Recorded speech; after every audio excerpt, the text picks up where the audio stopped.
Hello everyone, welcome to my channel Kankana Self Forum. আৰু আজি মই আপোনালোকক কম তিনিটা এনেকুৱা হেবিট যিটো হেবিটে আপোনাৰ গোটেই দিনটোৰ কাৰণে মেণ্টেল হেল্থটো বুষ্ট কৰি ৰাখিব।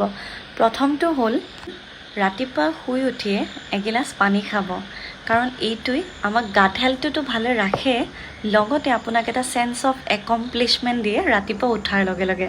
তো সেয়েহে ৰাতিপুৱা উঠিয়ে এগিলাচ পানী খাব সদায়। 2 নম্বৰ পইণ্টটো হ'ল যে ৰাতিপুৱা শুই উঠিয়ে মোবাইল চোৱাটো বন্ধ কৰিব লাগিব, এটলিষ্ট ফৰ 30 মিনিট। কাৰণ স্ক্ৰীন টাইম যদি ৰাতিপুৱাই আমি ব্ৰেইনত ইনফৰমেশ্যনবিলাক ভৰাই লওঁ, তেনেহ'লে আমি দিনটোৰ কাৰণে টায়াৰ্ড ফিল কৰোঁ, কাৰণ এটা টাইমত আমাৰ ব্ৰেইনে লোড ল'ব নোৱাৰা হৈ যায়। তো যিমান ইনফৰমেশ্যন হ'ব সিমানে ব্ৰেইন টায়াৰ্ড হ'ব। সেইকাৰণে ৰাতিপুৱা উঠিয়ে এটলিষ্ট ফৰ 30 মিনিটছ আপুনি নিজৰ স্ক্ৰীন টাইমটো ৰিডিউচ কৰিব ট্ৰাই কৰিব, আৰু আফটাৰ 30 মিনিট আপুনি যিমান পাৰে নিজৰ কামখিনি আৰম্ভ কৰিব পাৰে।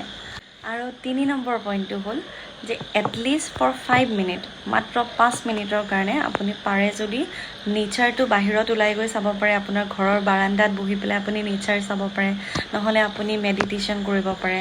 মেডিটেশ্যন কৰিব বহুতৰে একচুৱেলি টান লাগে, তো আপুনি এটলিষ্ট ব্ৰিডিং এক্সাৰচাইজ কৰিব পাৰে, বা একো নকৰিলেও আপুনি জাষ্ট বাহিৰত গৈ পেলাই অকণমান চৰাইৰ যিবোৰ শব্দ আছে ন, বাৰ্ড চাউণ্ড থাকে, চৰাই চিৰিকটিৰ ৰাতিপুৱাৰ শব্দবোৰ, বা গছ গছনিৰ বতাহ বলি থকা শব্দবোৰ, অকণমান সেইবোৰ মন কৰিব, নেচাৰৰ লগত কানেক্ট কৰিব ট্ৰাই কৰিব।